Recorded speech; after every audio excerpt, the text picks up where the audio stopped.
I don't know why, but the West started hating itself a long time ago. What's the migrant issue? I mentioned this 500,000, then I heard it's 1 million. What is that about? In terms of insecurity, rapes, crimes, but also terrorist attacks, it doesn't stop. And are these usually Muslim, are they migrants or are they citizens? Or second or third generation Muslims. How is it that Europe went from weak but fighting back to being strong but just capitulating and dying? What's the missing ingredient?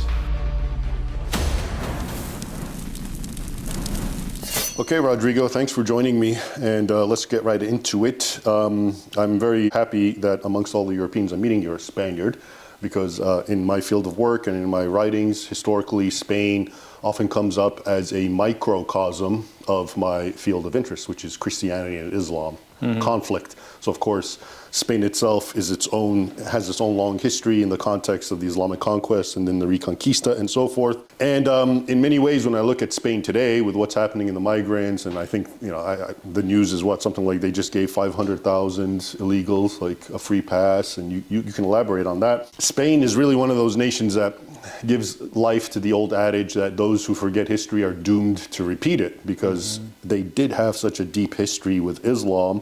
In fact, tomorrow, today's May 27th, tomorrow is May 28th, which is the Battle of Covadonga, right? And this is Paleo. This is the beginning of the resistance and really, technically, the beginning of the Reconquista of Christians holed up in Asturias and eventually fighting back.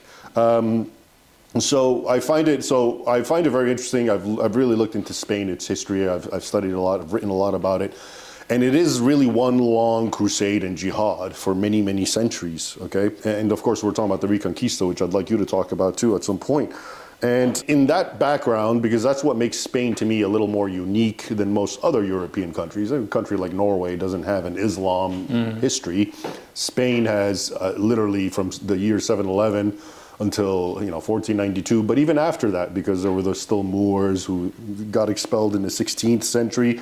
So we're talking almost 1,000 years, and all of a sudden it's acting like any other European country. It's just acting, taking in migrants who are engaging in this violence and criminality. Some of them are literally jihadists who go attack churches, and I remember they killed a sacristan. So I guess my first question is, in order for them to get Spain to comply with that, how is the Reconquista even taught? Is it even taught at all, or is it a bad history? Were they just bad, evil European racists who pushed the wonderful Moors out, or how is it even taught in Spain right now? In the worst case scenario, when you really go and read some woke historians, they even speak about an anti-Muslim genocide. So they describe Reconquista, like white supremacist genocide against Muslims. So this is in extreme cases. Okay. In normal cases, they get shy about it. That it was a very complex system, and of course, it was not so bad under the Muslim rule, and the three cultures were living together. All these myths that we all know are not so true. Convivencia. Yes, and for example, yes, as if we never had dhimmis in Spain for hundreds of years. And so it's true that whatever today smells of white, European, Western Christian culture tends to be diminished, belittled. So not to the point that everyone is describing that as describing the Reconquista as an anti-Muslim genocide, but in some of the parties, political parties that are now in the government, this is how they describe the Reconquista. So with despise, with shame. There are two things that today, according to the official history, Spain cannot be proud of, is the Reconquista and the Conquista. So let's say the discovery of America. That's amazing. So your average now, is this just in the bigger cities, or does this permeate all of Spain, or?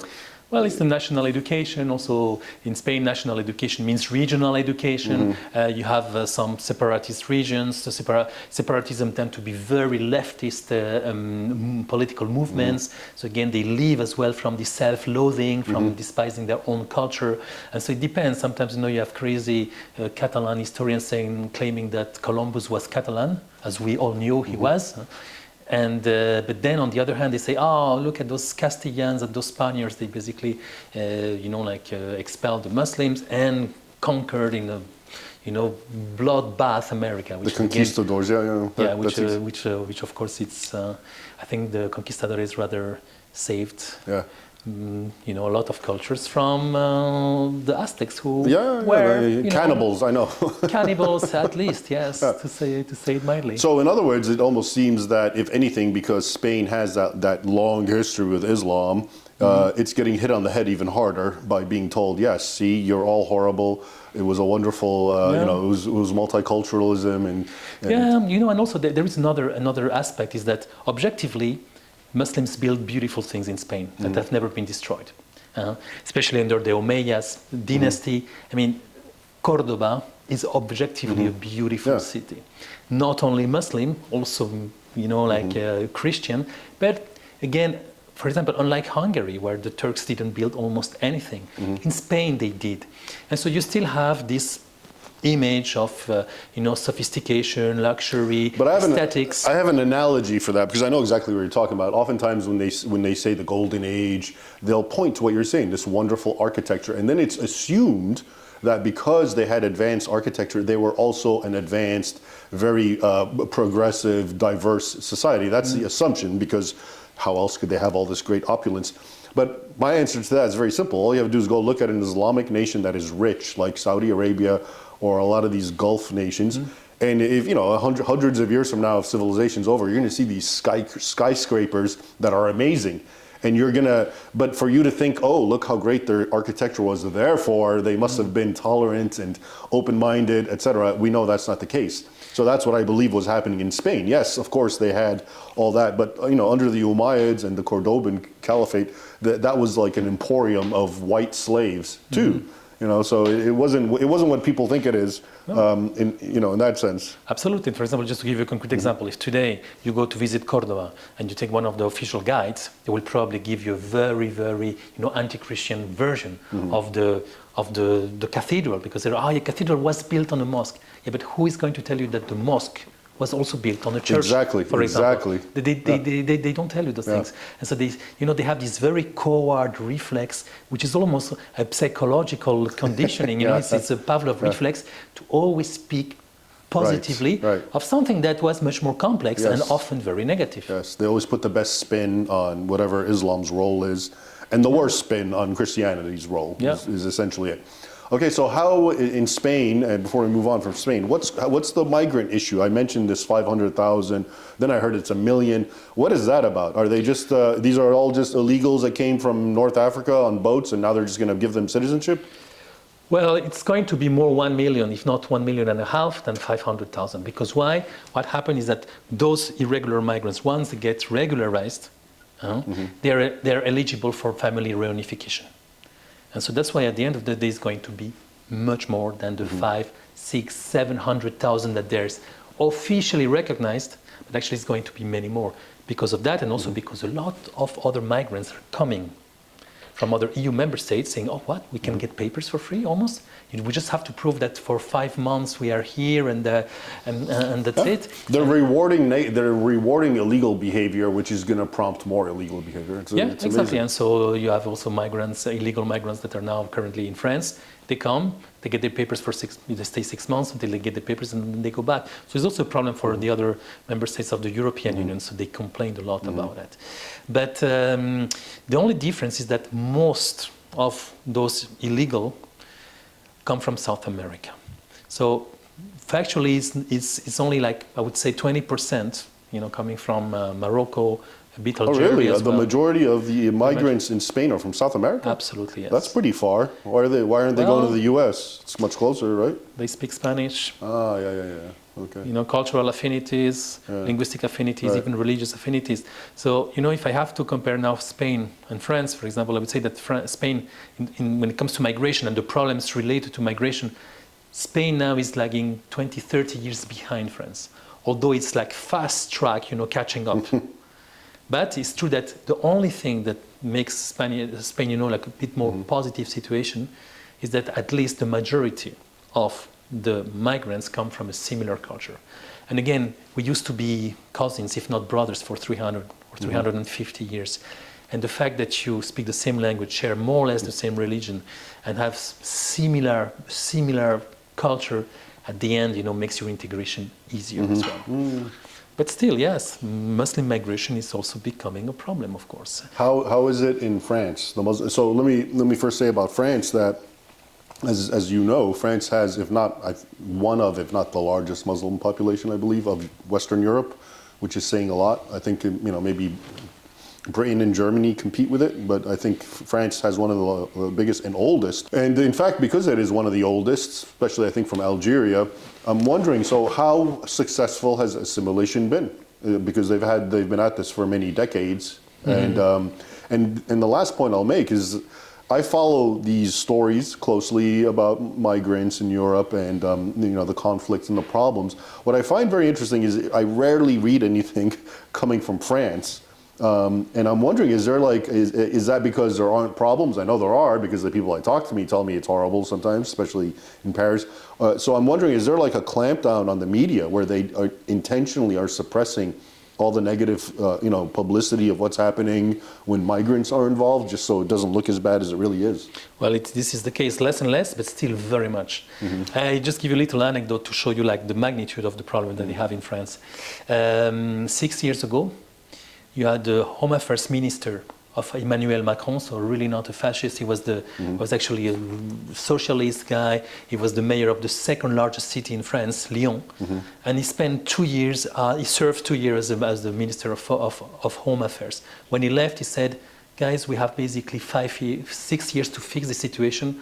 Otherwise, we will have a civil war. We will have a civil conflict." And so he said it in ways like, "Well, we will not live once." Next to the other, but once in front of each other.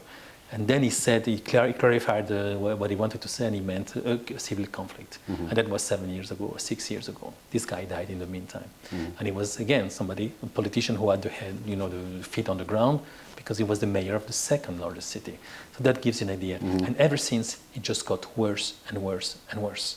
So now, France reached a situation where they even have a political Muslim party, which is extreme left. It's called La France Insoumise. Before you go on, when you say it's gotten worse and worse and worse, can you give me examples? Because, like I said, it's sometimes hard to get information out of France that's at least trustworthy. For example, so in terms of insecurity, rapes, crimes, but also terrorist attacks, it doesn't stop. Like Nice. When was like Nice, like the Bataclan, what happened in Crépol, you might not be aware of that. And are these usually Muslim, are they migrants or are they citizens? Or second or third generation Muslims. Interesting. Especially from Algeria. You might not believe it, but still today Algerians have special migration status. So they get benefits before the others, they get visas before the others, because after the War of Independence, they got a lot of benefits. And so basically they were treated not like citizens, but almost. And still, those benefits exist.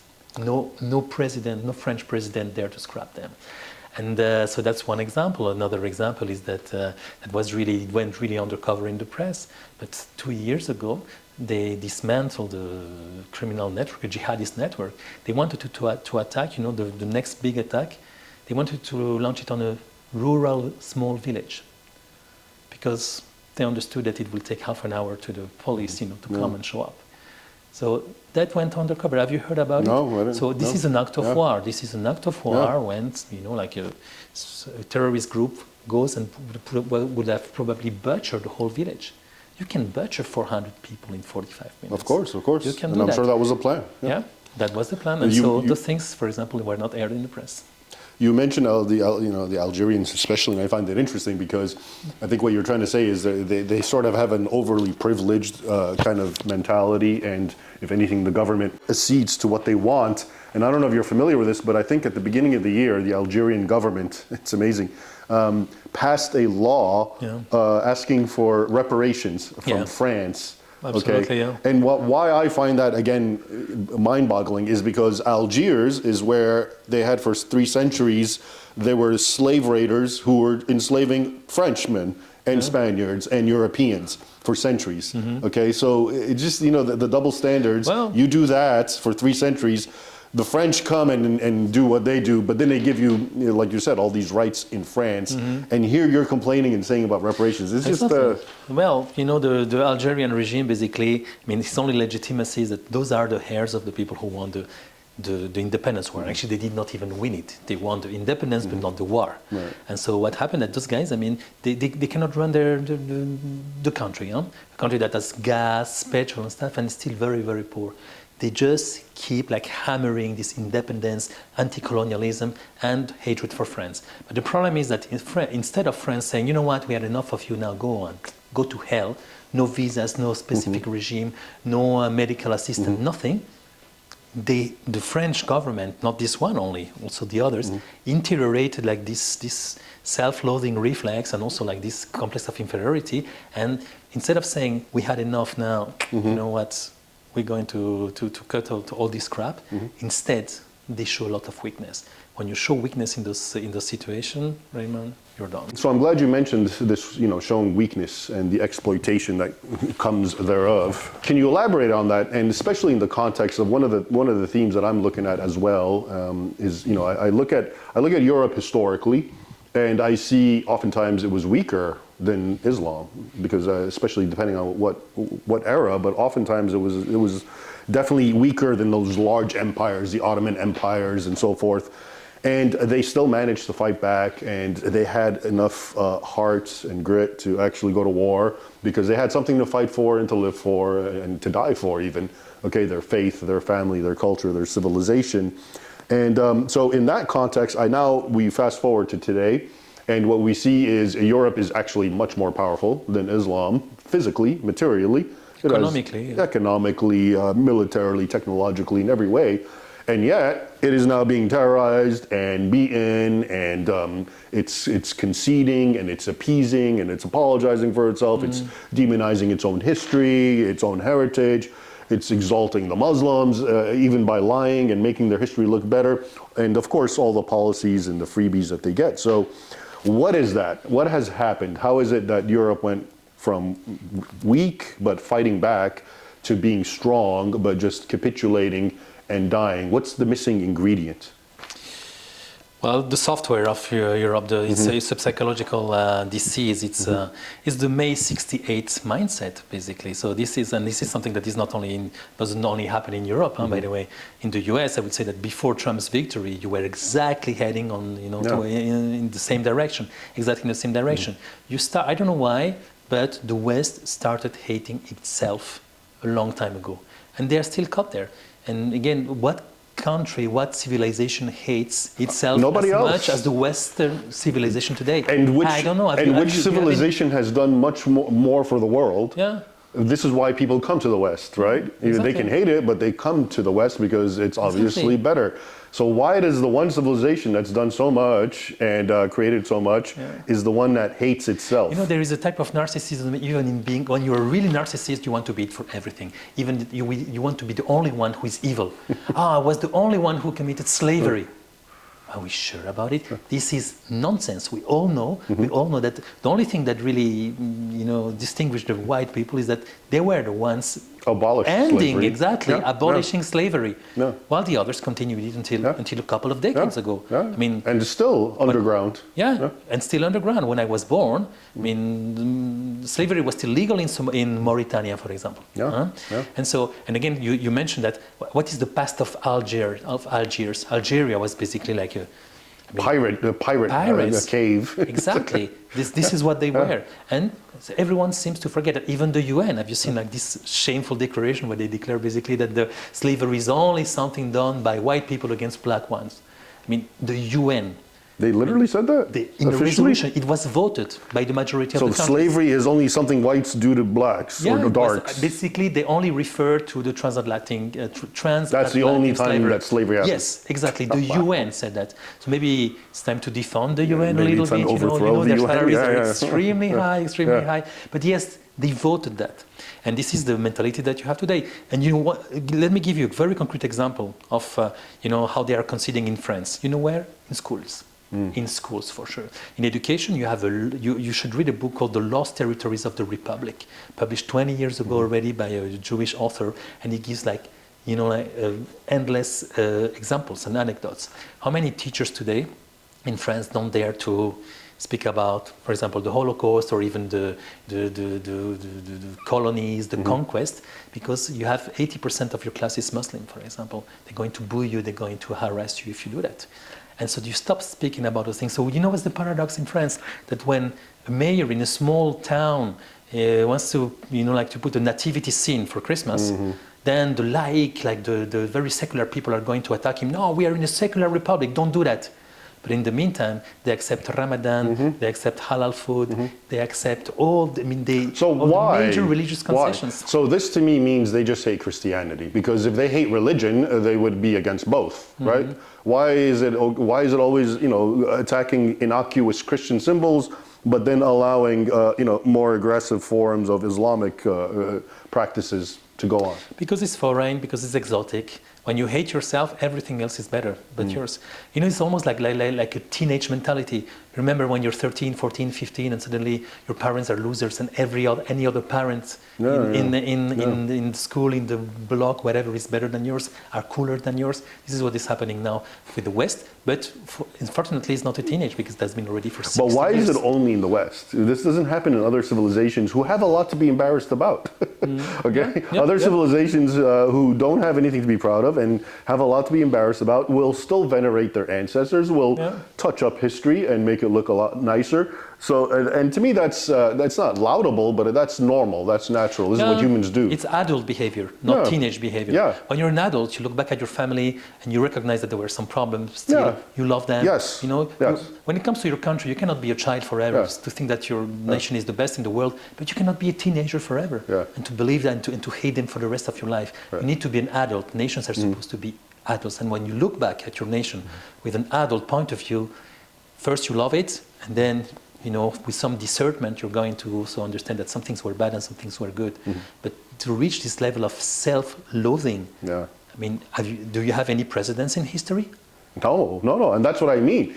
And even people who should self-loathe themselves don't. They don't do it. And so when I look at the European, Western, Christian example, on the human scale, they don't have as much to self-loathe themselves about. Yeah, of course, there's things like everyone.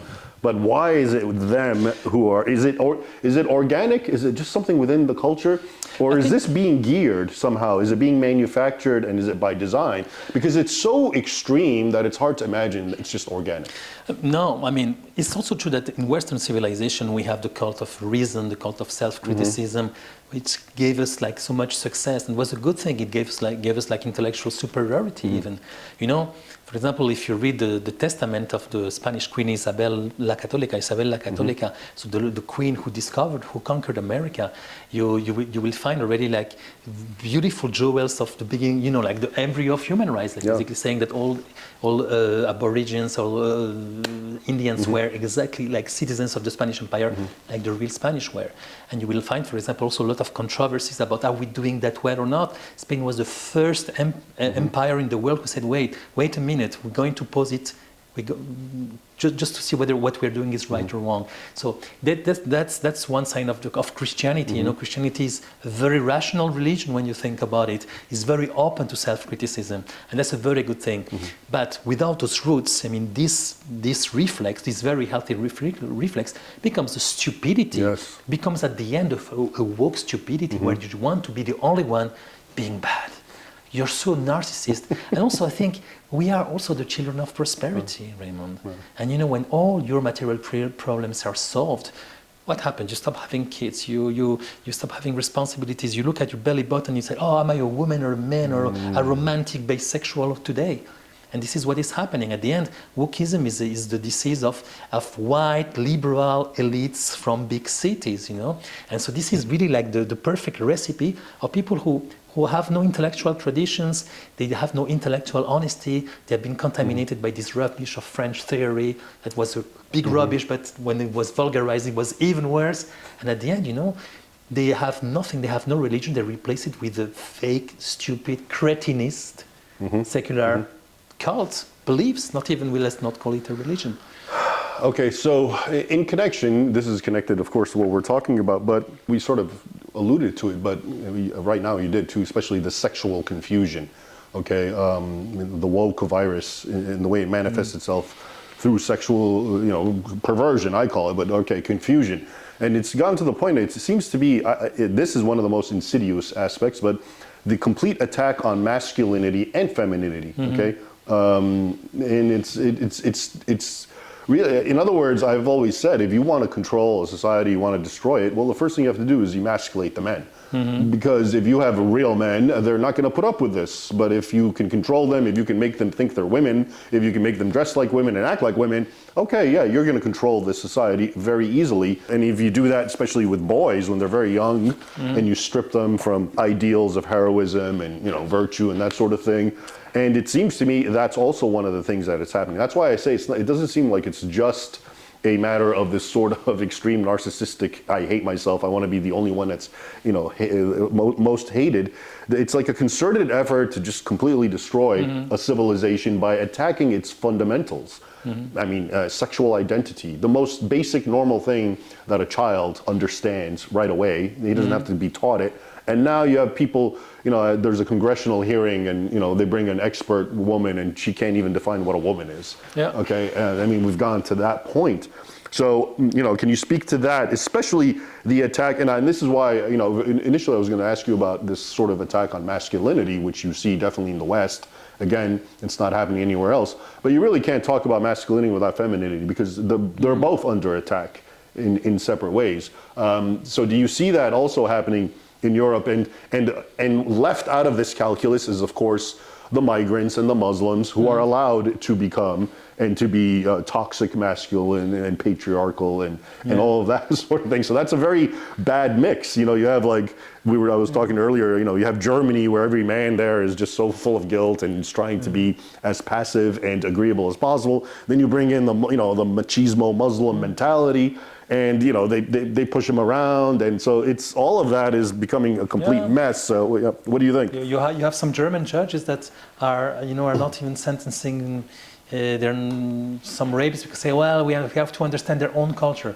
So basically, in a country like Germany today, to do a compliment on the street to a woman can probably give you more problems than if a guy from Afghanistan is raping a woman on the street. Because he doesn't know, it's his culture. He didn't know, he didn't understand, in his culture this is normal. But you know better, how dare you harass her by complimenting her. So again, what I said is a bit of a caricature, but those things are almost are happening that way. A country that has a reputation of being very macho, but actually is probably the most castrated country in Europe, Spain, of course.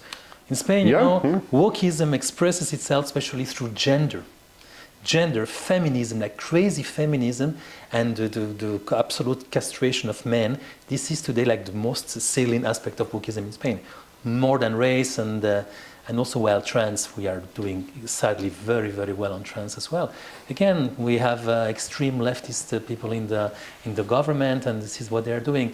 And so the reasons behind that, look, deconstructing and deconstructing. This was like the mantra of this stupid French theory, and it became almost the intellectual hobby of millions of students in the best Ivy League, the most expensive universities in the world. And so what's the reason behind? Look, I thought a lot about it. I don't have an answer. But I just came to the conclusion, I'm a bit secular, I grew up in France and things like that. I have the impression that civilization without religious software becomes crazy. Yes. And you start, adorating the moon and climate change, and you turn a stupid lady like Greta Thunberg into a goddess and things like that. So again, apparently, without civilization without religion gets nuts. And sometimes I understand the Muslims. Imagine, put yourself in the skin of a young Muslim guy in France. Your parents are very conservative. They have their Muslim culture, good for them. And then you go to school and they tell you that women are men are women. They tell you on the other hand, you can watch pornography 24/7. But then you see that boys and girls don't even talk to each other anymore.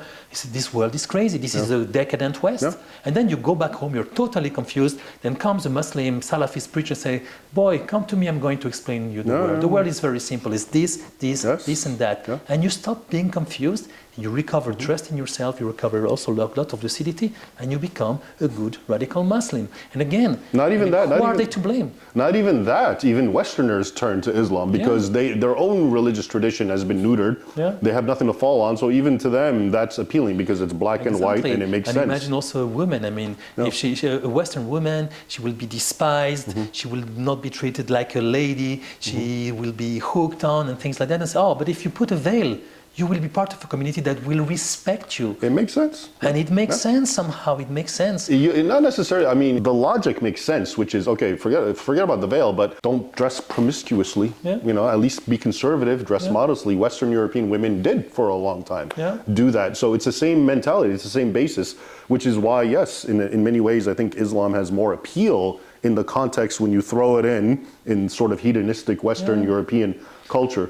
Exactly, and how can you blame Muslim migrants for lack of integration if you don't offer them anything to integrate into? Yeah. Where is the French culture today? Even the French president says that it doesn't exist. Even Macron said that French culture doesn't exist. Are we crazy? I mean, this culture has been like promoted for centuries, and it has been one of the most brilliant cultures in the world. And now comes the president and say, we don't exist, we don't exist. So again, sad. I mean, Muslims have a strong personality. Good for them. And then you need to offer something, a good alternative. And what do you offer? We colonize you. It's normal that you hate us. We are bad. You are good. Okay, I wouldn't like to integrate into that culture, And so again, I mean, that's to also. And we are women, and you have to be like a woman. We have to be emasculate, and don't, put your manhood aside. Of course, why would anyone want to assimilate into this? And men can be women, women can be men, and children can go to drag queen summer camps. By the way, what about that? Yeah. What about that? Who protects more children today? It's funny because this is happening in the United States. You see this often where. The drag queen business, and they push it on schools, and the only people who tend to stand up are Muslims, and then a lot of non-Muslims and Americans start like following them, and they get inspired by them, and they become like the natural leaders, and there's so much that can be said about this phenomenon. Exactly. Raymond, you remember the infamous opening ceremony of the Paris Olympics? Yeah. You remember that? Yeah. And for example, the Iranian government after this ceremony summoned the French ambassador. So they called the French ambassador to the MFA and said, you know what, you shouldn't do those things. So it was the Iranian government defending Christian culture because the alleged Christian country, France, basically was mocking and humiliating in front of the world almost 1 billion Christians and their own culture. And it was the Last Supper, trans Last Supper. Yeah. And so some Muslim governments were much more vocal in defending Christianity, than the Western European governments. So that tells you all, no? That tells me everything. We've run out of time, but one last observation I'm going to make because of your name. In one of my books, Defenders of the West, I write about heroes, and one of them, of course, is Rodrigo Diaz de Vivar. And so how's he seen now in Spain? Is he toxic masculinity, or is he still a hero? Well, first in Spain, people are becoming ignorant, so they think that history started 200 years ago with the first liberal constitution. So they might not know much about him. That might be good. But still, from a literature point of view, one of the most important poems in Spanish literature is El Cantar de mi Cid. And so from that angle, you can still speak positively about him, and he's perceived more or less, like a legend, if you like. Right. I mean, his life, as you know better, is, sometimes he was also fighting for the Muslims. He was a mercenary, he was a very pragmatic landlord, basically. But it's true that he was romanticized 200 years ago until recently, until 50 years ago. But I would say that Rodrigo Diaz de Vivar, at least El Cid, somehow is untouched, survived. Oh, good. He's not an Islamophobe yet. Okay. Exactly. At least some good news. Okay, Rodrigo, you're his namesake. Thanks very much. And we will definitely do this again because we have a lot more to talk about. Perfect, Raymond. Thank you very much.